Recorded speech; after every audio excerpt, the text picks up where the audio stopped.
samby manana ninazy, samby isany raha manahiragna olo. Anao ty variagna mivary fotsy nefa izagny mitady kabaka. Manambola be asa loa, mavozo tsoveta. Koa mbala mahita aniko hoanigny anao za mivolagna mijaly. Namandry amy tragno tsy managna tamiagna koa tsy leny fa mety. Koa mbala mahita aniko hoanigny anao za mivolagna mijaly. Managna vatagna matanjaka, tsy anao za raiky farany mijaly. Tsy tegna sahiragna, misy mafimafy nao koa agny fa rô tsy mitaregny. Tsy anao za raiky farany marary, tsy tegna sahiragna. Sasany gila masy fa tsy mahita lalagna. Azankigna amin'olo, problemonao. Ndraikindraiky na olagnankigna asy, mba managna ninazy. Mety atao mifagnampy, mety atao mifanogna. Fa raha jiaby fidianagna, sy raha jiaby tambaragna.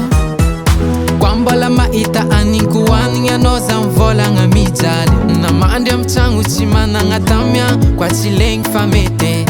Koa mbola mahita aniko hoanigny anao za mivolagna mijaly. Managna vatagna matanjaka, tsy anao za raiky farany mijaly. Tsy tegna sahiragna, misy mafimafy nao koa agny fa rô tsy mitaregny. Tsy anao za raiky farany marary, tsy tegna sahiragna.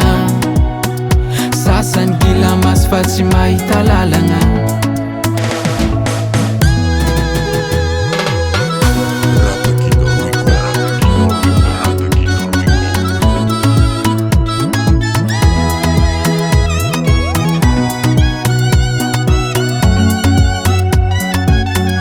Tsy anao za raiky farany mijaly, tsy tegna sahiragna.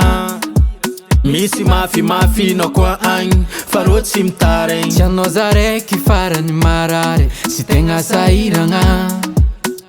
Sasany gila masy fa tsy mahita lalagna. Tsy anao za raiky farany mijaly, tsy tegna sahiragna. Misy mafimafy nao koa agny fa rô tsy mitaregny. Tsy anao za raiky farany marary, tsy tegna sahiragna. Sasany gila masy fa tsy mahita lalagna. Azankigna amin'olo, problemonao. Ndraikindraiky na olagnankigna asy, mba managna ninazy.